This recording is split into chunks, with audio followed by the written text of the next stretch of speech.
Hi guys. तो आज हम स्टार्ट करेंगे हमारा प्रिंसिपल ऑफ मैनेजमेंट चैप्टर और हम स्टार्ट करेंगे कैरी मिनाटी की दी हुई एक बड़ी दिल छूने वाली गाइडलाइन के साथ, जो कि सुन के मज़ा आ जाएगा आपको, बिल्कुल टॉपिक समझ में आ जाएगा और आप भूलोगे नहीं। तो चलो एक बारी सुनते हैं क्या कहा कैरी ने। डिप्रेशन और ये चीज़ें, एंग्जाइटी, मजाक की बात नहीं है, बट ये चीज़ें ऐसी है, तुम लोग अभी सुन लोगे ना तो बहुत अच्छा हो जाएगा। अगर तुम नहीं ध्यान दोगे तो यार ठीक है, तुम्हारी लाइफ है ना। तो ये फेज आई थिंक सबकी लाइफ में आएगा ही आएगा कभी ना कभी। जब तुम्हें एंग्जाइटी होगी, तुम्हें डिप्रेशन होगा, तुम एक लो पॉइंट पे आओगे। बट आई वुड से जब ये लो पॉइंट्स आने बहुत ज़रूरी हैं, क्योंकि यही तुम्हें स्ट्रॉन्ग बनाएंगे। तुम्हारे पास जब जितनी प्रॉब्लम से तुम डील करोगे उतने तुम स्ट्रॉन्ग बनोगे और तभी तुम अपनी लाइफ में आगे बढ़ पाओगे। तो प्रॉब्लम से डरो मत, उसे फेस करो, उसे बोलो आ जा, मैं आता है, तू भी आ, दोनों लड़ेंगे मिलके। और फिर देखो, हैप्पी एंडिंग हमेशा होती है। रिमेंबर दिस, ये बहुत फेक बात है बट हाँ, हैप्पी एंडिंग हमेशा होती है। अब देखो, तुम्हारे दिमाग में कई सारे क्वेश्चन आ रहे होंगे कि बिजनेस स्टडीज़ का चैप्टर पढ़ने के लिए इतना इमोशनल मैंने एडवाइस क्यों दी है आपको कैरी मिनाटी की। और अगर आपने स्टार्टिंग में मेरा वर्ड सुना हो तो मैंने एडवाइस वर्ड नहीं यूज़ किया था, गाइडलाइन वर्ड यूज़ किया था। ऐसा क्यों है? देखो यार, अब समझो, भूल जाओ हम बिजनेस स्टडीज़ पढ़ रहे हैं, हम चैप्टर 2 पढ़ रहे हैं, जरा बात को समझो। देखो, ज़िंदगी में क्या होता है, जब हम अपने लो पॉइंट्स पे आते हैं लाइफ में, या फिर हमारे से जो बहुत सक्सेसफुल लोग होते हैं जैसे कैरी मिनाटी है या हमारे बड़े बूढ़े होते हैं, हम उनके एडवाइसेस सुनते हैं। एडवाइस वर्ड मैं यहाँ पे यूज़ नहीं करूँगा, गाइडलाइन वर्ड यूज़ करूँगा, क्योंकि हमारे पूरे चैप्टर में एडवाइस वर्ड की बजाय गाइडलाइन वर्ड यूज़ हुआ है। तो हम उनकी गाइडलाइन सुनते हैं, क्यों? ताकि जो गलतियां उन्होंने करी है, हम लाइफ में वही गलतियां रिपीट ना करें। हमें ऐसा ना करना पड़े कि भाई उन्होंने जब गलती कर रखी है हम उसी से सीख लेना, रादर देन कि हम खुद जाके गलती करें और फिर उसके जो लॉसेज हैं, जो टाइम वेस्ट होता है, उससे डील करें। और यहां पे हमें कैरी मिनाटी ने एक गाइडलाइन दी कि भाई, आप में से कुछ लोगों ने शायद डिप्रेशन एंजाइटी फेस करी हुई हो तो आप लोग इससे रिलेट कर पाओगे, बट जिन्होंने फेस नहीं करी, अब तुम्हें गाइडलाइन मिल गई है कि एंजाइटी और डिप्रेशन लाइफ का पार्ट है, आती ही है, बट उस केस में आपको कैसे डील करना है वो आपको कैरी ने बता दिया। ठीक है। अब ये जो हम चैप्टर पढ़ रहे हैं प्रिंसिपल ऑफ मैनेजमेंट, ये कहीं ना कहीं वही है, but in the management world. कहने का क्या मतलब है? देखो यार, अब हम बिजनेस मैनेजमेंट या फिर एक जनरल किसी भी ऑर्गेनाइजेशन की मैनेजमेंट की बात करें, दो तरीके हैं। या तो हम जाएं और खुद से सब कुछ करें, सारी गलतियां करें, जो भी चीजें एक्स वाई जेड हो सकती है उनको ट्रायल एंड एरर पे करें, सीखें, फिगर आउट करें और अपना काम करें। बट हमारे पास एक स्मार्ट वे है। वो स्मार्ट वे क्या है कि यार, जिन लोगों ने ऑलरेडी बहुत बड़े बड़े बिजनेसेस चला रखे हैं, जिन्होंने ऑलरेडी बहुत बड़ी मैन्युफैक्चरिंग यूनिट्स या फिर बहुत बड़े हजारों लोगों को संभाल रखा है, उनके हम ज्ञान को ले, उनकी गाइडलाइंस को हम सीखें और हम अपने काम में जो भी चाहे मैनेजमेंट का काम कर रहे हैं उसमें वो गलतियां ना करें, ट्रायल एंड एरर ना करें, और हमें हमें कोई भी लॉसेस ना हो उन गलतियों से जो ऑलरेडी लोग बहुत बहुत पहले कर चुके हैं। ठीक है। तो यही होता है प्रिंसिपल ऑफ मैनेजमेंट और यही होते हैं प्रिंसिपल ऑफ लाइफ, जो हम सक्सेसफुल लोग या अपने एल्डर्स से सीखते हैं। तो इसको बड़े सिंपल वर्ड्स में आप इस तरीके से समझ सकते हो। ठीक है। अब देखो, ये चैप्टर स्टार्ट हुआ है, ये स्टार्टिंग में सब कुछ आप स्किप कर सकते हो। ठीक है। आप लोगों को जो में से पढ़ रहे हो बहुत टाइम से, आपको पता है मैं एनसीईआरटी से पढ़ाता हूं, कोई बेफालतू के आगे पीछे नहीं भागता, क्योंकि सीयूईटी हो चाहे आपका बोर्ड हो, आना सब कुछ एनसीईआरटी से, किसी रेफरल बुक कहीं और से नहीं आना, किसी के नोट से नहीं आना। ठीक है। तो अब स्टार्ट कर लेते हैं। अब देखो, ये स्टार्टिंग में सब कुछ आप छोड़ सकते हो। ठीक है। आपका मेन यहां पे स्टार्ट होता है प्रिंसिपल ऑफ मैनेजमेंट के आपके यहां पे कॉन्सेप्ट से। ठीक है। जो येलो मैंने मार्क कर रखा है ये मोस्ट इंपॉर्टेंट है, अपनी बुक में उठा के मार्क कर लेना। ठीक है। अब डेफिनेशन क्या दी गई है प्रिंसिपल ऑफ मैनेजमेंट की? A managerial principle is based is a broad and general guideline for decision making and behaviour. ठीक है। कि भाई, मैनेजमेंट प्रिंसिपल क्या है? बस एक ब्रॉड और जनरल गाइडलाइंस हैं। एडवाइस को इन्होंने गाइडलाइन वर्ड यूज किया, आपको एग्जाम में गाइडलाइन वर्ड ही यूज करना है कि एक ब्रॉड और जनरल गाइडलाइंस हैं जिनको आप अपनी ऑर्गेनाइजेशन में यूज कर सकते हो, जिससे कि आपको अच्छे रिजल्ट्स मिले, आप वो गलतियां ना करो जो लोगों ने पास्ट में कर रखी है, एंड आप ऑप्टिमल यूटिलाइजेशन ऑफ रिसोर्सेज कर पाओ। ठीक है। अब देखो, जो येलो के अलावा जो है ना मैंने मार्क कर रखा है, या तो वो एग्जाम्पल है या फिर वो थोड़ा बेफालतू का अननेसेसरी एक्सप्लेनेशन है। आप पढ़ के खुद समझ लेना, ना भी समझ में आया तो मैं मोटा मोटी बात समझा रहा हूं, ये डेफिनेशन जो मैं दे रहा हूं उसी पे ही चलना है सब कुछ। ठीक है। अच्छा, अब आगे क्या बात कह रखी है? फॉर एग्जाम्पल यहाँ पे आपको एग्जाम्पल दे रखा है, इसको आप खुद से पढ़ सकते हो, बट मेन चीज यहाँ पे किए हैं, वन में distinguish management principle from those of pure science. अब देखो क्या है, इन्होंने मैनेजमेंट प्रिंसिपल्स की आपकी वो बता दी, डेफिनेशन दे दी, बहुत सिंपल सी एक लाइन की डेफिनेशन। अब इन्होंने क्या करा है, यहाँ पे 3 पॉइंट्स में, ये 2-3 जगह मैंने मार्क कर रखी है ना, देख रहे हो आप, इन तीनों जगहों में इन्होंने मैनेजमेंट प्रिंसिपल को बट और अच्छे से एक्सप्लेन किया कि भाई मैनेजमेंट प्रिंसिपल को ये 3 चीजें मत समझ लेना जो अभी मैं बताने वाला हूं। सबसे पहले तो इन्होंने बोला भाई मैनेजमेंट प्रिंसिपल को, ठीक है, आप डिस्टिंग्विश रखना प्रिंसिपल ऑफ प्योर साइंसेस से, या इसको प्योर साइंस मत समझ लेना, क्योंकि हमने फर्स्ट चैप्टर में पढ़ा था ना, management is not pure science. कहने का मतलब क्या है भाई, सिंपल सी बात है, देखो साइंस में क्या है, हमने पहले भी पढ़ा था, ग्रेविटी का जो पुल है, उसकी जो स्पीड है, एक्सेलरेशन है, वो पूरी अर्थ पे सेम है, ठीक है, तो वो पूरी अर्थ पे साइंस एग्जैक्टली सेम काम करेगी, चाहे वो ग्रेविटी हो, चाहे वो केमिस्ट्री हो, चाहे वो बायोलॉजी हो, ठीक है। बट आपके जो प्रिंसिपल ऑफ मैनेजमेंट होते हैं ये एग्जैक्टली सेम तरीके से काम नहीं करते। एग्जांपल देता हूं एक तुम्हें, मैकडी मैंने यहां लिखा भी हुआ है, देखो मैकडोनल्ड जो है अमेरिका से निकल के आया, उसके बाद वो यूरोप गया, फिर वो एशिया आया, ठीक है। बट जब मैकडी आपका अमेरिका और यूरोप में था ना, उनके पास बीफ की बहुत आइटम्स थी, उनका बेसिकली काम ही बीफ बर्गर्स था। बीफ क्या होता है, काओ या बफेलो, राइट। अब देखो मैकडी को बीफ के थ्रू सक्सेस मिली अमेरिका में और यूरोप में, बट सोचो अगर वो यही आइटम्स इंडिया में लेके आ जाते तो कितना बड़ा बवाल हो जाता, क्योंकि इंडिया में तो गाय तो माता मानी जाती है हमारी, ठीक है। तो भाई अगर वो बिल्कुल अंधे हो जाते, वो कहते भाई हमने जो किया वो तो भाई साइंस की तरह है और ये एग्जैक्टली हर जगह काम करेगा, कि हमारी जो बीफ की पैटी है ना भाई वो हर जगह बिकेगी, अमेरिका यूरोप में बिक गई तो एशिया में भी बिकेगी। पर ऐसा होता नहीं, अगर इंडिया में ऐसा वो कर देते ना तो कलेश मच जाते। तो उन्होंने इंडिया के हिसाब से आलू पैटी बर्गर निकाला, समझ रहे हो। तो आपको मैनेजमेंट प्रिंसिपल को गाइडलाइन की तरह लेना है, एडवाइस की तरह लेना है, पर ऐसा नहीं समझना कि भाई ये प्योर साइंस है कि हर जगह एग्जैक्ट काम करेगी, ठीक है। अब अगली चीज इन्होंने क्या बोली है, अच्छा मैनेजमेंट प्रिंसिपल प्योर साइंस नहीं है, बट मैनेजमेंट प्रिंसिपल अलग भी है टेक्निक्स ऑफ मैनेजमेंट से। अब इसका क्या मतलब है, the principle of management should be distinguish from techniques of management, मतलब प्रिंसिपल ऑफ मैनेजमेंट भी अलग है और टेक्निक्स ऑफ मैनेजमेंट भी अलग है, ठीक है। अब इसका क्या मतलब हुआ, एग्जांपल लेते हैं। देखो टेक्निक ऑफ मैनेजमेंट का क्या मतलब होता है, टेक्निक का मतलब होता है एक्शन कि कैसे करी जाती है, और प्रिंसिपल का क्या मतलब है, गाइडलाइन। एग्जांपल से ही समझ में आएगा, ठीक है। मानो तुम्हारी गाड़ी चलाने की बात है, ठीक है। अब देखो गाड़ी में ब्रेक, एक्सेलरेटर, क्लच, गियर, ये सब कुछ, स्टीयरिंग व्हील, ये सब कुछ जब आप चलाना सीखते हो ना तो इसे टेक्निक कहा जाता है, कि गाड़ी चलाने की टेक्निक क्या है, टेक्निकलिटी क्या है, कैसे आप गाड़ी चलाते हो, ठीक है, कैसे स्टीयरिंग व्हील घुमाना है, कब आपको रेस देनी है, कब आपको कौन सा गियर लगाना है, ये सब टेक्निक है। बट प्रिंसिपल ऑफ मैनेजमेंट क्या, ब्रॉड गाइडलाइन है या फिर ब्रॉड आपके एडवाइसेज है। मतलब देखो अगर आप गाड़ी चला रहे हो, आप किसी के ऊपर अगर कोई आपके आगे है तो भाई ऐसा नहीं आप बार बार 15-20 बार, होते नहीं कुछ लोग इरिटेट कर देते, हॉर्न बजाए रखते हैं, बजाए रखते हैं, बजाए रखते हैं। कोई इलीगल नहीं है वो, अगर आप कर रहे हो गलत नहीं है, पर यार ये गलत है, ठीक है, क्योंकि जो बंदा वहां आगे बैठा है वो किसी वजह से नहीं बढ़ा रहा और वो इरिटेट होगा, उसको सर में दर्द हो जाएगा। ये बस गलत है यार, कि तुम क्या आदमी हो, बार बार हॉर्न बजा रहे हो, एक बार बजा दिया बात खत्म हो गई। या फिर तुम उल्टी सीधी पार्क कर दो, तुम गली के बीच में पार्क कर दो, इलीगल नहीं है, ठीक है, पर गली के बीच में पार्क करोगे तो भाई सब कितना परेशान हो जाएंगे।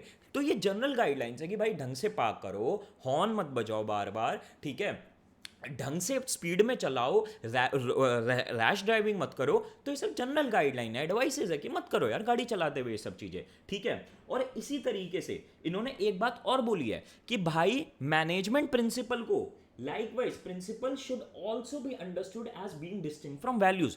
मैनेजमेंट प्रिंसिपल को वैल्यूज भी मत समझ लेना। वैल्यूज का क्या मतलब होता है, देखो अगली लाइन में बोला भी हो, values are something which are acceptable और desirable, they have moral connotation. मतलब क्या है, वैल्यूज या मोरल्स जो होते हैं उनकी एक पॉजिटिव या नेगेटिव कॉनोटेशन होती है। मतलब अगर आप कोई चीज करते हो तो भाई वो अच्छी मानी जाती है, अगर नहीं करते हो तो वो बहुत गलत मानी जाती है। पर मैनेजमेंट प्रिंसिपल के साथ ऐसा नहीं है। अब यहां पे एक और एग्जांपल लो, भाई गाड़ी चला रहे हो, मैंने गाड़ी के एग्जांपल को कंटिन्यू रख लेते हैं, ठीक है। देखो जनरल गाइडलाइंस मैंने तुम्हें बता दी गाड़ी चलाने की एक दो, बट वैल्यूज क्या होती हैं। अगर तुमसे खुदा ना खास्ता कोई एक्सीडेंट हो जाए, ठीक है, कोई इंसान तुम्हारी वजह से हर्ट हो जाए और वो बेहोश हो जाए सड़क पे, ठीक है, इलीगल काम तो तुमने कर दिया है, पर वैल्यू क्या होती है, वैल्यू ये होती है तुम उस इंसान को उठाओ और हॉस्पिटल लेके जाके उसका इलाज करवाओ, क्योंकि तुम्हारी गलती थी। और वैल्यू के अगेंस्ट क्या होगा, तुम भाग जाओ, गाड़ी भगाओ और निकल जाओ, ठीक है। तो यहां पे क्या है, अगर तुम कोई वैल्यू फॉलो नहीं करते ना तो वो मोरली भी गलत होता है और इलीगल भी हो सकता है, ठीक है। पर principal of management general guidelines हैं, जैसे हमने देख ही लिया। अगर आप इन्हें नहीं करोगे, ऐसा नहीं आप कुछ इलीगल कर रहे हो, आप कुछ बहुत गलत कर रहे हो, बट ठीक है, नहीं कर रहे तो नहीं कर रहे भाई, ये तो एडवाइस है। नहीं फॉलो करोगे तो जरूरी नहीं है कि तुम अनसक्सेसफुल होगे, बिना फॉलो करे भी सक्सेसफुल हो सकते हो, ठीक है।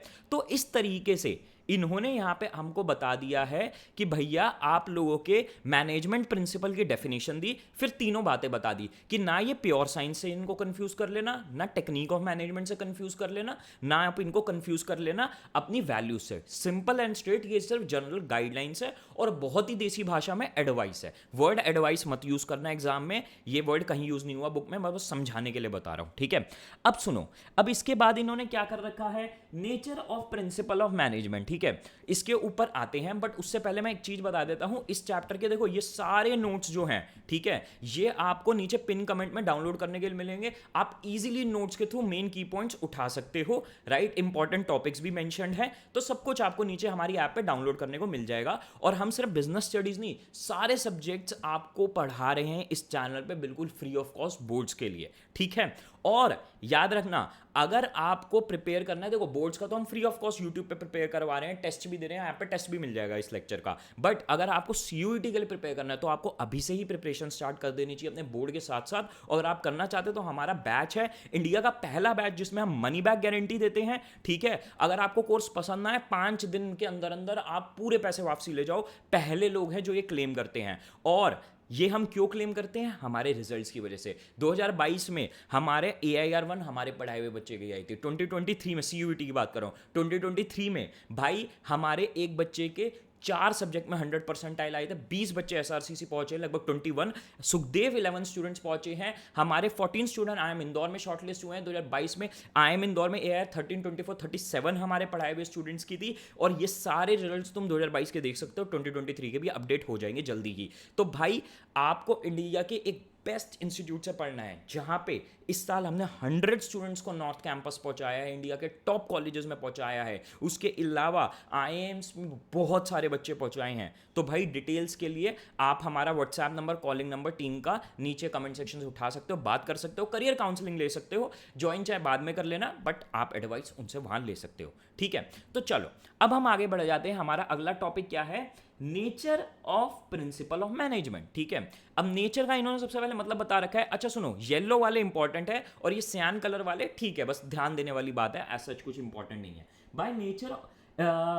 By nature is meant qualities and characteristics of anything, ठीक है। नेचर का क्या मतलब होता है, बस सिंपल जनरल सी बात ही समझा रखी है कि किसी चीज के जब हम नेचर को डिस्कस करते हैं ना, हम उसकी क्वालिटीज और कैरेक्टरिस्टिक्स को डिस्कस करते हैं। तो हम प्रिंसिपल ऑफ मैनेजमेंट की यहाँ पे अब क्या है, क्वालिटीज और कैरेक्टरिस्टिक्स को डिस्कस करेंगे, which are general principles are general prepositions which are applicable when certain conditions are present, ठीक है। ये एक जनरल एडवाइसेस हैं, जैसे मैंने बोला ही, जो कि तभी लगती हैं जब कुछ सर्टेन कंडीशंस मीट होती हैं, ठीक है। वो उनके बारे में हम सब कुछ पढ़ेंगे। अब देखो ये जो मैंने काट रखा है ना, कुछ मत पढ़ना, इसमें कुछ मत्था मारना, ठीक है, क्योंकि इन्होंने यहाँ पे वही सारी चीजें मेंशन कर रखी हैं जो इन्होंने यहाँ पे एक्चुअल पॉइंट्स दे रखे हैं, उनको दे रखा है, बस उसकी समरी दे रखी है यहाँ पे, तो इनमें मत्था मत मारना बिल्कुल भी, ठीक है।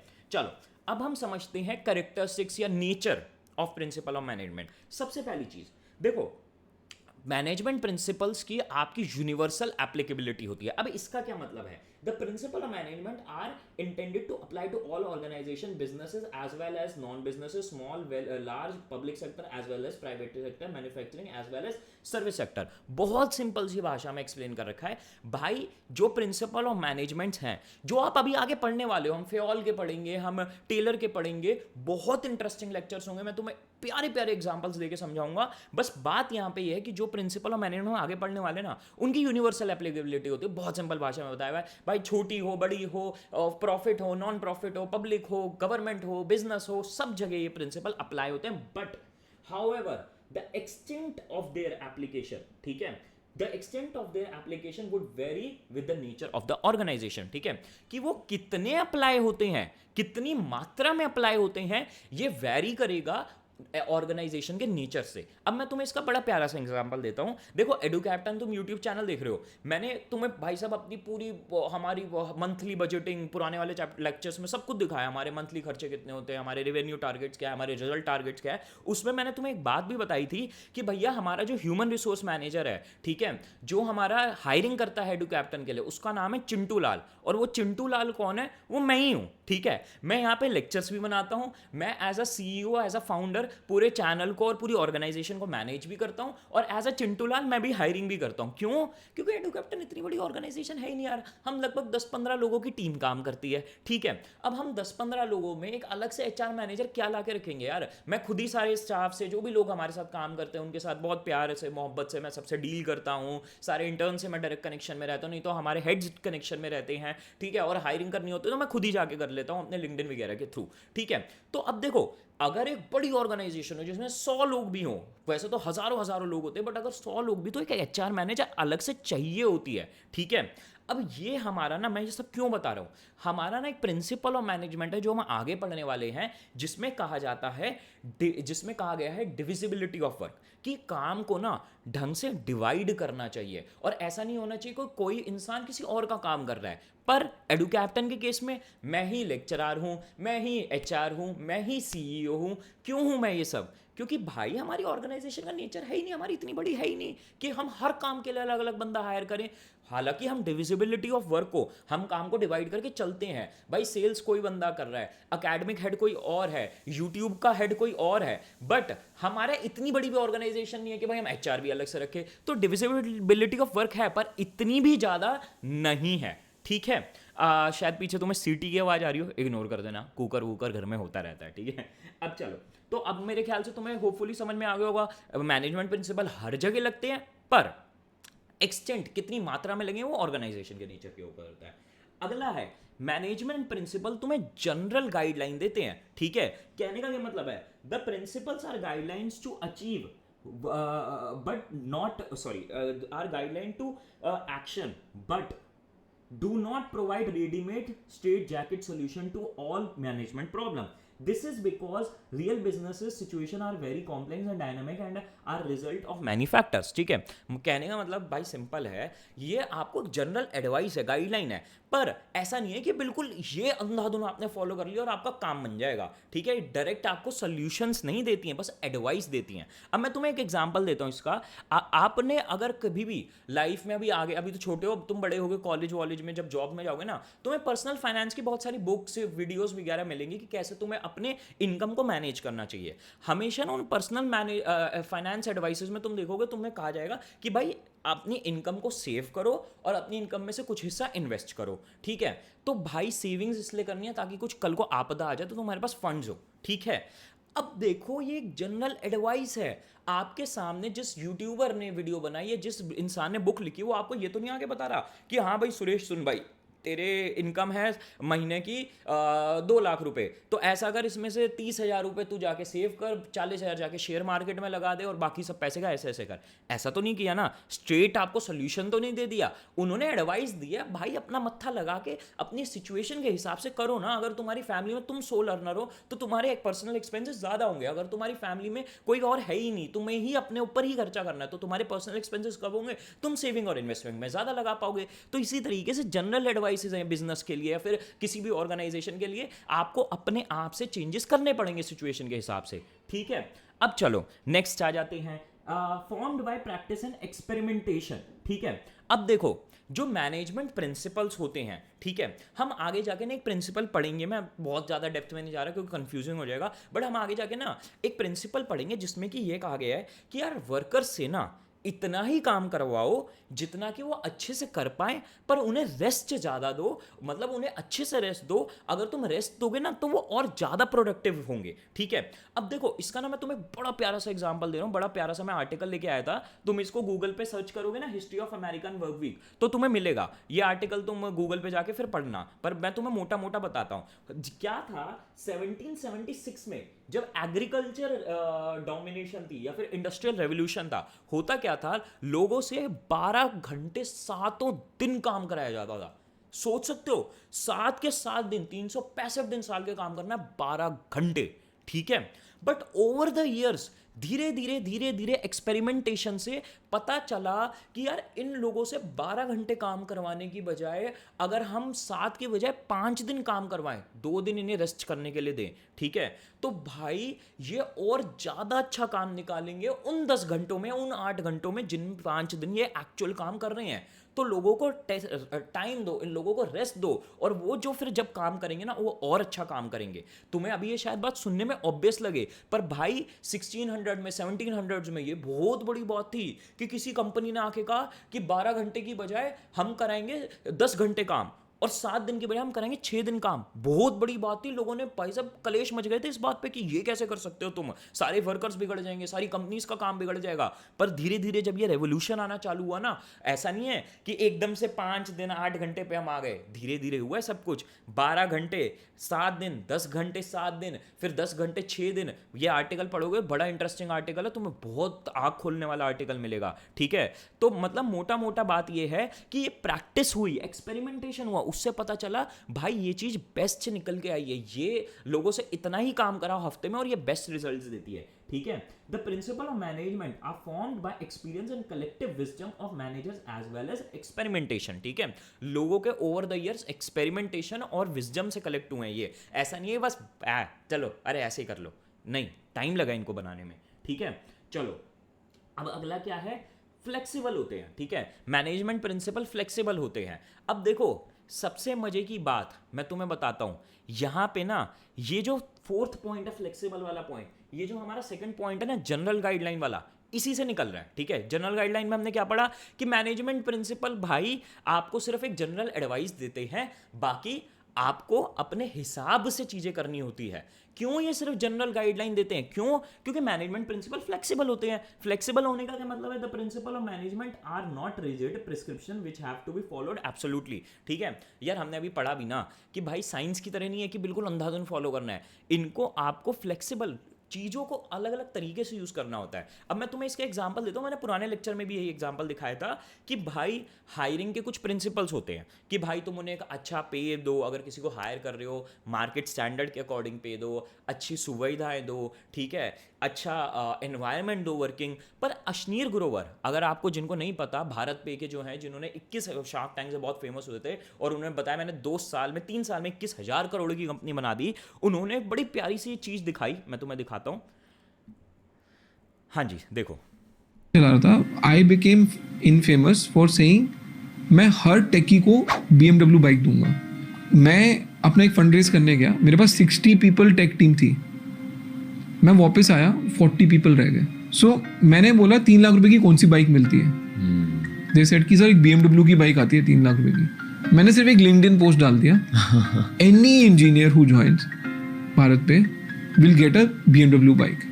Boss within 12 hours it became viral. मैं जब भारत पे चला, अब देखो मैनेजमेंट प्रिंसिपल्स तो क्या कहते हैं कि भैया अच्छा पे दो, अच्छा वर्किंग एनवायरनमेंट दो, ये दो वो दो, पर भाई जो बंदे को टेक्नोलॉजी आती है ना स्टार्टअप वर्ल्ड में, भाई वो लोगों को ये सब जगह हर कंपनी में मिलती है। फ्लेक्सिबिलिटी चाहिए होती है मैनेजमेंट प्रिंसिपल में। हायरिंग के प्रिंसिपल IIM अहमदाबाद से पढ़े हुए अशनीर ग्रोवर, उन्हें पता है भाई हायरिंग के प्रिंसिपल्स क्या होते हैं, बट ये फ्लेक्सिबल होते हैं, सिचुएशन के अकॉर्डिंग चेंज हो सकते हैं। इन्होंने दिमाग लगाया, क्रिएटिविटी लगाई और क्या 3 लाख रुपए की बाइक ले जाओ, ठीक है, हमारी कंपनी ज्वाइन करो, 3 लाख रुपए की बाइक ले जाओ, ठीक है। तो ये था अशनीर की दिमाग, क्रिएटिविटी, और इसी तरीके मैनेजमेंट प्रिंसिपल फ्लेक्सिबल होता है, सिचुएशन के अकॉर्डिंग चेंज कर लो, ठीक है। अब देखो अगला क्या है, ये तो बहुत सिंपल है, समझने में आ जाएगा। Mainly behavioural management principle aim at influencing behaviour of human beings, therefore principle of management are mainly behavioural in nature, ठीक है। जो मैनेजमेंट प्रिंसिपल है ना बिहेवियरल है, मतलब क्या है, देखो मैनेजमेंट के जो हम प्रिंसिपल्स हैं जो हम पढ़ने भी वाले हैं आगे जाके, ये ना बड़े ज़्यादा ह्यूमंस के सेंट्रिक रहते हैं, ये ह्यूमंस को फोकस करते हैं, और ये क्या है उन ह्यूमंस के क्या कहते हैं बिहेवियर को इन्फ्लुएंस करने में दिमाग लगाते हैं, ठीक है। Management principle aim at influencing behaviour of human beings, ठीक है। तो इस वजह से इनको बिहेवियरल इन नेचर कहा जाता है, क्योंकि बिहेवियर चेंज करते हैं लोगों का, ठीक है। It is not that this principle do not pertain two things and to things and phenomena at all, it is just a matter of emphasis. ठीक है, कहने का मतलब ये है कि ऐसा नहीं है कि सिर्फ ये ह्यूमन से और उनके बिहेवियर से डील करते हैं, ये थिंग्स से भी करते हैं, ये टेक्नोलॉजी से भी करते हैं, ये मटीरियलिस्टिक थिंग ऑफिस वगैरह इन सब चीज़ों से भी करते हैं, सप्लाई से भी डील करते हैं, पर मेन इनका एम्फेसिस हमेशा ह्यूमंस और उनके बिहेवियर पे दिया जाता है. अब इन्होंने एग्जांपल दिया बड़ा अच्छा सा, इन्होंने यहीं का एग्जांपल ले लेते. For example, while planning layout of a factory underlines the would require that workflows are matched by flow of material and movement of men. ठीक है, कि अगर मैनेजमेंट प्रिंसिपल बताते हैं फैक्ट्रीज कैसे बननी चाहिए, पर वो भी वो इसी चीज को दिमाग में लेके बताते हैं कि कैसे लोगों के क्या कहते हैं स्टाफ के लिए वो सेफ रहेगा, या फिर कैसे लोग जल्दी जल्दी मूव कर पाएंगे जिससे कि क्या कहते हैं ज़्यादा आउटपुट निकल पाएगा. तो भाई मैनेजमेंट प्रिंसिपल आपका अगर वो मशीनरी, टेक्नोलॉजी, ऑफिस, मटेरियलिस्टिक चीज़ों के साथ भी डील कर रही है ना, तो उसमें भी वो ह्यूमंस को ही दिमाग में लेके डील करे ताकि ह्यूमंस अच्छा परफॉर्म कर पाए, वो सेटिस्फाइड रहे, वो हैप्पी रहे, वो सेफ रहे. ठीक है, चलो अब अगला आता है कॉज एंड इफेक्ट रिलेशनशिप. ठीक है, अब देखो सबसे पहले कॉज एंड इफेक्ट का एक जनरल मतलब ही बता देता हूँ. Cause and effect management principle को छोड़ के मैंने पहले भी बताया, दोबारा क्लियर कर रहा हूँ. कॉज एंड इफेक्ट का मतलब सिंपल क्या होता है कि भाई साइंस में भी अगर कोई कॉज एंड इफेक्ट रिलेशनशिप हमें मिलता है ना, तो इसका मतलब ये है कि भाई अगर मैं ये करूँगा तो ये होगा ही होगा, कोई उसमें एक्सेप्शन नहीं है. ठीक है, ये तो साइंस का कॉज एंड इफेक्ट होता है कि भाई साइंस में हम बिल्कुल एग्जैक्ट बता पाते हैं ना. अगर तुमने 10th की ट्रिग्नोमेट्री में पढ़ा हो, वो मजाक नहीं है, तुम शैडो से बता पाते हो कि भाई इस टावर की हाइट क्या है. 10th की ट्रिग्नोमेट्री में हमने पढ़ा था, तो वो बिल्कुल एब्सोल्यूट आंसर होता है, उसमें डाउट कुछ नहीं होता है. ठीक है, तो आपने कॉज देखा कि भैया शैडो ये है, इफेक्ट उसका क्या है कि टावर इतना बड़ा है. ठीक है, तो ये cause and effect relationship management देती है. बट अब सुनते जाओ, the principle of management are intended to establish relationship between cause and effect so that they can be used in situation in a large number of users. ठीक है, कि भाई management principal जो हम पढ़ेंगे भी आगे, वो आपको बताते हैं cause and effect relation establish करते हैं कि यार देखो अगर वर्कर्स के साथ ऐसे करोगे तो ऐसे होगा, ऐसे करोगे तो ऐसे होगा. ठीक है, पढ़ेंगे भी हम आगे जाके. जब हम प्रिंसिपल ऑफ मैनेजमेंट पढ़ लेना, ये सारे पॉइंट्स दोबारा आके पढ़ना बिल्कुल और मजेदार क्रिस्टल क्लियर हो जाएंगे. ठीक है, पर अब सुनो मेन बात क्या है.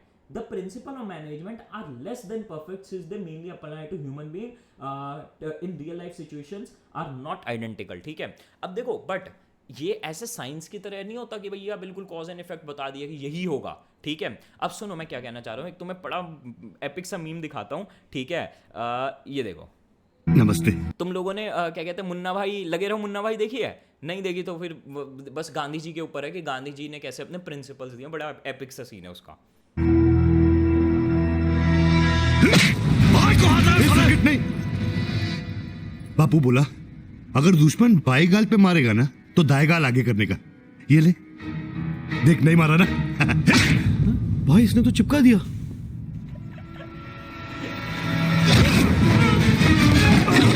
जब दोनों गाल पे पड़ जाए तो क्या करने का, ये बापू ने नहीं कहा अपन को. तो देखो यहाँ पे क्या है, या फिर ये यहाँ से क्या रिलेट करता है. देखो भाई महात्मा गांधी जी ने बोला था कि कॉज एंड इफेक्ट क्या है. अगर कोई एक गाल पे चाटा मारे दूसरा आगे कर लो, भाई इफेक्ट ये होगा कि वो कुछ नहीं करेगा, वो पिघल जाएगा. पर यहाँ पे क्या है, ये तो हमारी डेफिनेशन थी कॉज एंड इफेक्ट की. मैनेजमेंट प्रिंसिपल ये कॉज एंड इफेक्ट बताते हैं गांधी जी की तरह. ठीक है, पर एक्सेप्शन यहाँ पे दे भी दिया हाथ के हाथ कि भाई क्योंकि ह्यूमन से डील करते हो तो आप ये भी एक्सपेक्ट कर सकते हो कुछ और भी हो जाए. और यहाँ पे यही हुआ, भाई उसने दूसरा गाल आगे किया, उसने उस पर भी टिका दिया. अब भाई ने उस हिसाब से और टिका दिया उसको. ठीक है, तो कॉज एंड इफेक्ट रिलेशनशिप देती है management, but principles but change भी हो सकता है सिचुएशन के अकॉर्डिंग. ठीक है, और लास्ट पॉइंट हमारा क्या है, कंटिंजेंट होते हैं. भाई इन्होंने एक ही बात को ना घुमा घुमा के अलग अलग तरीकों से बोल रखा है. ठीक है, और मैं तुम्हें एक बात बताता हूँ, हमारा ये जो लास्ट पॉइंट है जो कि हमारा 7th नंबर पॉइंट है, और हमारा जो ये क्या कहते हैं फ्लेक्सिबल वाला पॉइंट था जो कि हमारा था 4th नंबर पॉइंट, ये दोनों बड़े सिमिलर है.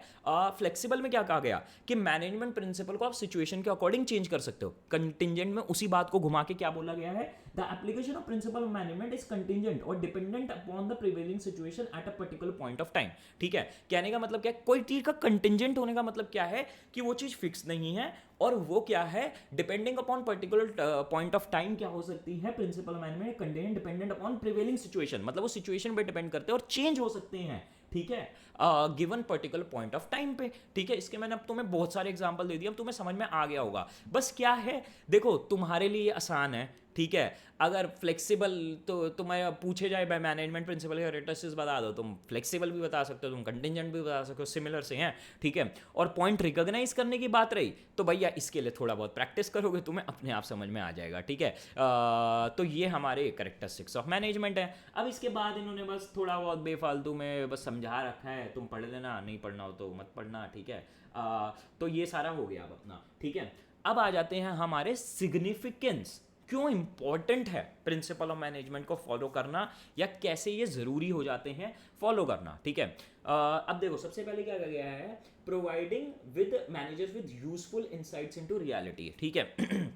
अब बड़ा मैं तुम्हें इसका प्यारा सा एग्जांपल दूंगा, बट पढ़ लो। The principle of management provide the managers with useful insight into real world situation, adherence to this principle add to their knowledge, ability and understanding of managerial situation and circumstances.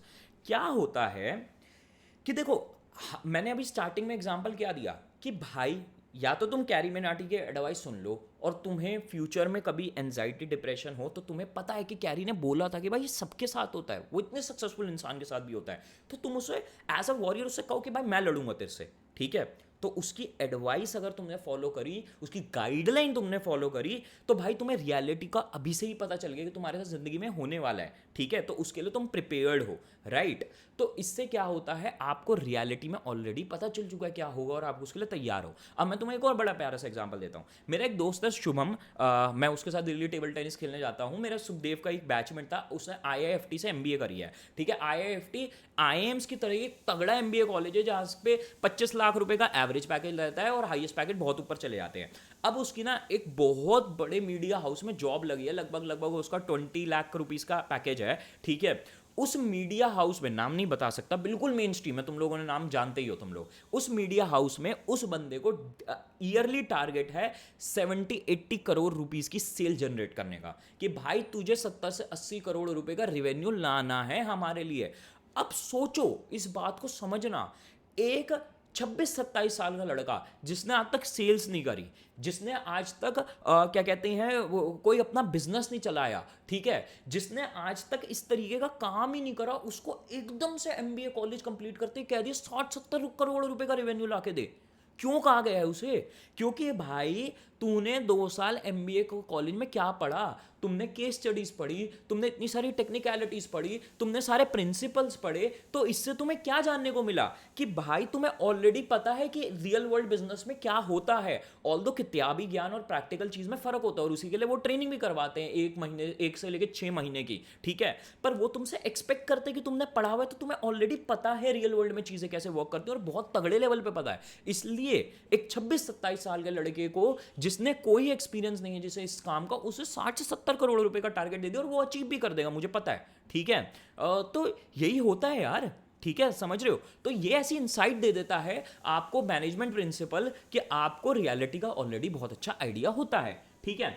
चलो अब हमारा next point पे आने, second point से आने पहले मैं third point तुम्हें बड़ा प्यारा समझाता हूं, फिर तुम्हें सेकंड पॉइंट तुरंत समझ में आ जाएगा। थर्ड पॉइंट क्या है? Scientific decision must be based on facts, thoughtful and justifiable in terms of intended purposes, ठीक है। और ये अगली लाइन भी पढ़ो, the emphasis logic rather than blind faith. मतलब क्या है, प्रिंसिपल ऑफ मैनेजमेंट ना तुम्हें गाइडलाइंस देते हैं, ठीक है, तुम्हें गाइडलाइंस देते हैं कि भाई तुम डिसीजन जो लो ना वो ऐसे लो, ठीक है। वो कोई तुम्हारा बायस, तुम्हारी भावनाएं उस पे नहीं चलते हैं, वो तुम्हें एक्चुअल लॉजिकली गाइडलाइन देते हैं कि कैसे वर्क करो, ठीक है। अब मैं तुम्हें बड़ा प्यारा एग्जांपल देता हूँ ZTP का। ZTP क्या होता है? जीरो टॉलरेंस पॉलिसी होती है कई कंपनीज में। अब इसमें क्या होता है भाई, कंपनी अपनी गाइडलाइन दे देती है नए ज्वाइन करते हुए एम्प्लॉयज को क्लियर कि भैया ये चीजें तो बिल्कुल अनएक्सेप्टेबल है कंपनी में, अगर ये कर दी ना तुम्हें फायर कर देंगे। इसका एग्जाम्पल क्या है? एग्जाम्पल के तौर पे चोरी करना, ठीक है। ZTP हर कंपनी के जीरो टॉलरेंस पॉलिसी में क्लियर लिखा होता है, भाई चोरी करते हुए पकड़े गए ना, तुम चाहे किसी भी लेवल के इंसान हो और तुम्हारी कितनी ही सबसे बनती हो, तुम्हें फायर कर दिया जाएगा। ये प्रिंसिपल ऑफ मैनेजमेंट है, जीरो टॉलरेंस पॉलिसी बनाना। हालांकि हमारे सिलेबस का पार्ट नहीं है, बट फ्यूचर में तो MBA करोगे तो तुम्हें पढ़ने को मिलेगा इसके बारे में, ठीक है। तो भाई ये होती हैं कि भैया आपका चाहे वो कितना ही सगा क्यों ना हो, वो कितना ही खास इंसान क्यों ना हो, वो कितना ही टॉप परफॉर्मर क्यों ना हो, अगर वो चोरी करता हुआ पकड़ा गया तो जीरो टॉलरेंस है, उसे कंपनी से निकाल दिया जाएगा। ठीक है, ये साइंटिफिक प्रिंसिपल, एक साइंटिफिक डिसीजन मेकिंग, ठीक है, साइंटिफिक प्रिंसिपल मत मानना, साइंटिफिक डिसीजन मेकिंग की पावर आपको मैनेजमेंट प्रिंसिपल देते हैं कि भैया कोई बायस के बिना ये करना ही करना है। ठीक है, अब सुनो मेरी बात, अब हमारा ये थर्ड पॉइंट क्लियर हो गया। अब इसी पॉइंट के बेसिस पे हमारा ऑप्टिमल यूटिलाइजेशन ऑफ रिसोर्सेज। ठीक है, ये एनेबल करते हैं प्रिंसिपल ऑफ मैनेजमेंट। कैसे? सबसे पहले पढ़ लेते क्या है। Business resources both human and material available with the company are limited. ये तो ऑब्वियस सी बात है भाई, ह्यूमंस हो या पैसा हो या कोई भी मशीनरी हो, हर कंपनी के पास लिमिटेड ही होती है, अनलिमिटेड तो किसी के पास नहीं है। They have to be put in optimal use. By optimal use we mean that resources should be put in a use in such a manner that they should give maximum benefit with minimum cost। ठीक है, कि भैया आपका क्या है, resources सब limited है। Optimal utilisation of resources का क्या मतलब होता है कि भैया उनको इस तरीके से यूज करना कि वो मैक्सिमम आउटपुट जनरेट कर सके। अब हमारा एडू कैप्टन का यूट्यूब चैनल है भाई, हम ले आए 100 टीचर्स, 100 कंटेंट क्रिएटर्स, उससे हमारी ग्रोथ जरूर हो जाएगी। ठीक है, हम दूसरे जो फंडेड चैनल्स स्टार्टअप्स हैं उनकी तरह भाई भर देंगे कंटेंट तो हो जाएगी ग्रोथ। पर हम भाई लिमिटेड रिसोर्सेज है, हमारे पास फंडिंग नहीं है 100 करोड़ की कि हम पैसे फूक देंगे। ठीक है, हम लॉसेस नहीं झेल सकते, तो भाई हमारे पास लिमिटेड टीचर्स हैं। मैं लेक्चर देता हूँ और भी टीचर्स लेक्चर्स देते हैं। हमें लेक्चर इस तरीके से देने कि बच्चा एंगेज हो लॉन्ग टर्म में, और भाई वो हमारे लेक्चर्स को इतना पसंद कर ले कि हमें 100 लेक्चर्स ना देने पड़े। ठीक है, तो इसी तरीके से आपको ऑप्टिमल यूटिलाइजेशन ऑफ रिसोर्सेज करनी होती है इन जनरल। बट अब पॉइंट क्या है यहाँ पे, principle equips the manager to foresee the cause and effect relationship of their decision and action. As such, wastage association with trial and error approach can be overcome। ठीक है, अब यहां पे क्या कहा गया है, प्रिंसिपल ऑफ मैनेजमेंट में हमने देखा ना कि कॉज एंड इफेक्ट रिलेशनशिप दे देते हैं, वो हमें रियलिटी में इंसाइट दे देते हैं, हमने पहले भी पढ़ लिया। ठीक है, तो होता क्या है, हमें पहले से ही पता है कि भाई इस सिचुएशन में ये ऐसे करना है। जैसे हमने जीरो टॉलरेंस पॉलिसी, मैंने तुम्हें बताया भी नीचे। ठीक है, जीरो टॉलरेंस पॉलिसी के तहत हमें पता है कि भाई कोई अगर चोरी करता है उसे निकाल दो, तो यहां पे क्या है, मेरी वेस्टेज ऑफ रिसोर्सेज नहीं होगी। कैसे, समझो, आपका जीरो टॉलरेंस पॉलिसी का प्रिंसिपल क्या कहता है कि भाई अगर कोई चोरी करता है ना, आप उसको कितना ही समझा लो, आप उसे कितना ही प्यार कर लो, चोर चोर होता है 99% केसेस में। उसकी यानी कि जो उसके करेक्टर है, उसके करेक्टर में कमी है, जो उसने तुम्हें पूरा पे करने के बाद भी उसने चोरी करी। ठीक है, ऑल्दो ऐसा नहीं है कि बंदा सुधरते नहीं है, लोग छोड़ नहीं देते, बट भाई एज एन ऑर्गेनाइजेशन तुम एक इंसान जो कि करेक्टर का ढीला है उसको रखना अफोर्ड नहीं कर सकते।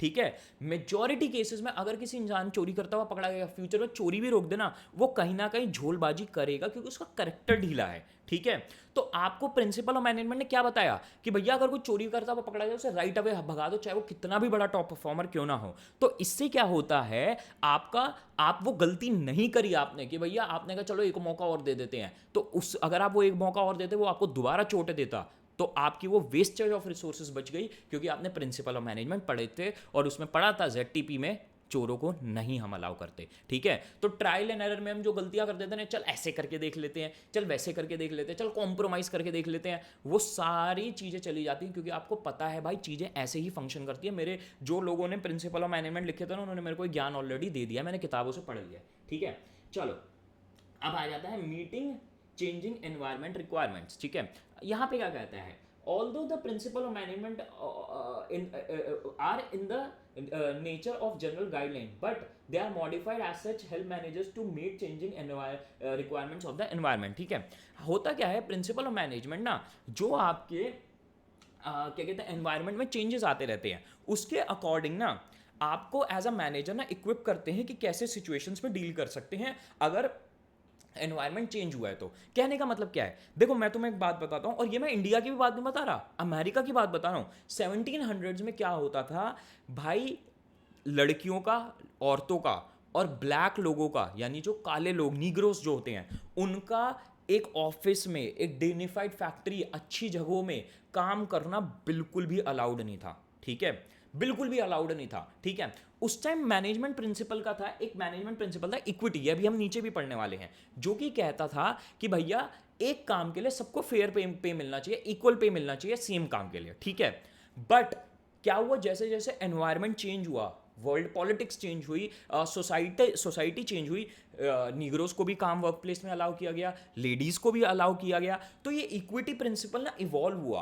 पहले ये क्या कहता था, भाई सबको इक्वल पे दो, ठीक है, बट फिर ये प्रिंसिपल क्या कहने लग गया कि भैया सबको इक्वल पे मत दो, वो तो दो ही, बट उसके साथ साथ सबको इक्वल इज्जत दो, सबको इक्वल औहदा दो, सबको इक्वल ट्रीट करो। ऐसा नहीं कि कोई नीग्रो है या कोई लेडी है तो उसको गलत ट्रीट कर रहे हो या उसको नीचा दिखाया जा रहा है। और अब तो ये प्रिंसिपल और ज़्यादा इवॉल्व कर गया है, और ज़्यादा वर्क प्लेस में स्पेशली लास्ट 4-5 सालों में तो और इंक्लूसिविटी आ गई है। जैसे LGBTQ कम्युनिटी है, ट्रांसजेंडर है, ठीक है, अब क्या है, इक्विटी प्रिंसिपल क्या कहने लग गया, अब भाई इन लोगों को भी वर्क प्लेस में इक्वल औहदा, इज्जत और पे दो, ठीक है। तो ऐसे क्या होता है, सोसाइटी जैसे जैसे चेंज होती है ना, ये प्रिंसिपल और मैनेजमेंट भी चेंज होते रहते हैं, और इनके अकॉर्डिंग मैनेजर्स को ताकत मिलती है कि भैया हाँ आज की सोसाइटी में ये चीज़ करना सही है, ठीक है। तो सिंपल सी ये बात है ना। अब इसका इन्होंने एग्जाम्पल दे रखा है, आगे वाले पैराग्राफ में तुम्हें पढ़ना हो तुम पढ़ लेना, अच्छा तुम्हें और एग्जाम्पल मिल जाएगा, मैंने तो दे दिया। अब अगला क्या है, फुलफिलिंग सोशल रिस्पॉन्सिबिलिटी, ठीक है। अब देखो तुमने ये चीज़ तो पढ़ी ली, फर्स्ट चैप्टर में भी पढ़ी थी कि भाई हर बिजनेस की सोशल रिस्पॉन्सिबिलिटी होती है। ऐसा नहीं कि हमने कमा लिया, हमारे ऑर्गेनाइजेशन के ऑब्जेक्टिव पूरे हो गए, हमारे वर्कर्स खुश है, हमारे बोर्ड खुश है तो हो गया काम, नहीं। सोसाइटी का भी ध्यान रखना एक ऑर्गेनाइजेशन की रिस्पॉन्सिबिलिटी होती है, ठीक है। तो अब क्या है, the increase awareness of public forces businesses specially limited companies in fulfilling their social responsibility. क्या है, जैसे जो पब्लिक और अवेयर होती जा रही है दिन पर दिन, ठीक है, या जैसे सोशल मीडिया है तो उससे पब्लिक में अवेयरनेस बढ़ती है, ठीक है। अब पहले क्या था, कंपनीज कुछ भी शेडी एक्टिविटीज करती थी, वर्कर्स को हरास करती थी, भाई अपने प्रोडक्ट्स में कुछ भी गलत यूज करती थी। मैगी वाला याद है ना, मैगी बैन हो गई थी पीछे, ठीक है। भाई सोशल मीडिया से पब्लिक अवेयरनेस आई ना कि भाई मैगी का छोटा सा कांड आया हाईलाइट में, पूरी सोशल मीडिया में फैल गया। तो अब क्या है, पब्लिक बहुत अवेयर हो गई है। तो क्योंकि पब्लिक अवेयर है और होती जा रही है, उसकी वजह से बिजनेसेस को अब फोर्स हो गया है कि बिजनेस अपनी सोशल रिस्पॉन्सिबिलिटी भी निभाएं, ठीक है। अब होता क्या है, management theory and management principles have also evolve in response to these demands, ठीक है। अब होता क्या है, अच्छा अभी तो आप ये नहीं पढ़ रहे हो, पर आप अपनी कॉलेज में और MBA में पढ़ोगे, एक बिजनेस एथिक का पूरा सब्जेक्ट होता है, उसमें आपको बिजनेस एथिक्स सिखाए जाते हैं कि बिजनेसेस कैसे रिस्पॉन्सिबली करने चाहिए जैसे सोसाइटी को भी बेनिफिट हो, ठीक है। तो होता क्या है कि भाई प्रिंसिपल और मैनेजमेंट भी इवॉल्व करे हैं, जिससे कि आपके वो प्रिंसिपल्स कुछ इस प्रकार के हैं कि सोसाइटी को भी बेनिफिट हो और सोसाइटी में आपके एज अ ऑर्गेनाइजेशन इमेज सही बनी रहे, ठीक है। Moreover interpretation of this principle assumes newer and contemporary meaning with change of time, ठीक है। और ये जो मतलब सोसाइटी की रिस्पॉन्सिबिलिटीज़ है उनका मीनिंग भी टाइम से चेंज होता रहता है, और ये प्रिंसिपल्स भी उस हिसाब से चेंज हो जाते हैं। अब इसका एग्जांपल यार वही वाला अभी हमने पीछे पढ़ा ना, भाई पहले एक क्या कहते हैं, एक ऑर्गेनाइजेशन का क्या था, 12 घंटे 7 दिन काम करो, पर जैसे सोसाइटी में पब्लिक में अवेयरनेस बढ़ी कि यार 12 घंटे 7 दिन करवाना लिटरली हरासमेंट है किसी के ऊपर, उसकी मेंटल हेल्थ की माँ बहने को हो रही है, उसकी फिजिकल हेल्थ की ऐसी तैसी हो रही है, तो भाई ये कर क्या रही हो, गलत है। तो उससे बिजनेसेस पे प्रेशर आया, तो प्रिंसिपल्स और मैनेजमेंट फिर क्या बनते गए, नहीं भैया 12 घंटे लोगों से मत करवाओ 7 दिन, वो 6 दिन पे आए, वो 10 घंटे पे आए, फिर 5 दिन पे आए, फिर 8 घंटे पे आए, ठीक है। तो भाई ये सोशल रिस्पॉन्सिबिलिटी ही तो फुलफिल करना है एक तरीके से कि सोसाइटी के साथ, अपने वर्कर्स के साथ तुम सही कर रहे हो। तुम ऐसा नहीं अपने प्रॉफिट्स में, अपने सब में इतना अंधा हो गए हो कि भाई कैसे भी लोग सफ़र करें तुम्हें फ़र्क नहीं पड़ता, ठीक है। तो इस तरीके से तुम्हें मैनेजमेंट प्रिंसिपल गाइड करते कि नहीं भाई हमारा भी हम पढ़ेंगे भी, मैंने बताया ना मैनेजमेंट प्रिंसिपल एक अभी हम पढ़ेंगे भी, जिसमें हम देखेंगे कि वर्कर्स को प्रॉपर रेस्ट देना चाहिए। तो ये मैनेजमेंट प्रिंसिपल आपको अलाउ ही तो कर रहे हैं कि भैया हाँ ये ठीक से करो, ऐसे करो, राइट। अब आगे बढ़ जाते हैं, हमारा लास्ट पॉइंट, मेरे ख्याल से तो मैं समझाना भी कष्ट नहीं करूंगा, तुम्हें समझ ही आ गया हो, management training education and research, ठीक है। क्योंकि principle of management are the core of management theory, ठीक है। और ये हम देख लेते हैं 10-20 टेक्निक्स, लाइक ये जो मैंने मार्क कर रखा है ना सियान में, ये रट लेना, ये जो सारे वर्ड्स हैं बहुत अच्छा इंप्रेशन पड़ेगा अगर तुम एग्जाम में लिख के आ जाओगे, ठीक है। मोटा मोटा क्या कह रहा है यार, देखो हम ये बुक पढ़ क्यों रहे हैं, हम 12वीं में बिजनेस स्टडीज पढ़ी क्यों रहे हैं, हम MBA क्यों करते हैं, हम बैचलर्स में BBA या BCom जैसे कोर्सेज क्यों करते हैं, क्योंकि भाई कुछ ज्ञानी लोग थे, उन्होंने बिजनेसेस का बहुत तजुर्बा लिया और उन्होंने बुक्स लिख दी। आपको ये चीज़ें खुद जाके एक्सपीरियंस करने की जरूरत नहीं है, आप उनके एक्सपीरियंस से सीखो और वो गलतियां दोबारा मत करो। और ये सब बुक्स क्यों लिखी गई हैं? क्योंकि मैनेजमेंट ट्रेनिंग, अब आपकी मैनेजमेंट ट्रेनिंग ही तो हो रही है, एमबीए भी मैनेजमेंट ट्रेनिंग ही तो है। कैसे हो रही है? क्योंकि ये प्रिंसिपल्स लिखे हुए तो उनकी वजह से बुक्स मिली और आपको ये सारा बुक्स पढ़ने को मिलती है। तो भाई ये प्रिंसिपल ऑफ मैनेजमेंट ट्रेनिंग और एजुकेशन में हेल्प करते हैं और यही इनका बेसिस होते हैं मैनेजमेंट ट्रेनिंग एजुकेशन का। ठीक है, तो भाई ये था हमारा पहला लेक्चर। अब हम आगे लेक्चर से सीधा प्रिंसिपल्स पढ़ना स्टार्ट कर देंगे, जो कि मजा आ जाएगा। ठीक है, आपसे बस एक छोटी सी रिक्वेस्ट, भाई लेक्चर देख रहे हो प्लीज़ कमेंट करके जाओ, प्लीज़ सपोर्ट करो यार। तुम्हारा सपोर्ट मेरे लिए बहुत इंपॉर्टेंट है, मेरी मोटिवेशन के लिए कि मैं ये चीज़ें कंटिन्यू करूँ। एंड ट्रस्ट मी यार, दिल लगा देता हूँ, जान लगा देता हूँ लेक्चर्स को रिकॉर्ड करने में अपनी पूरी। ठीक है, तुम्हें दिखता भी होगा जैसे मैं एग्जाम्पल्स यूज़ करता हूँ उनसे, तो भाई थोड़ी सी जान तुम लगा लोगे तो मेरा बड़ा मेरे को अच्छा लगेगा। ठीक है, तो thank you guys, best of luck and bye.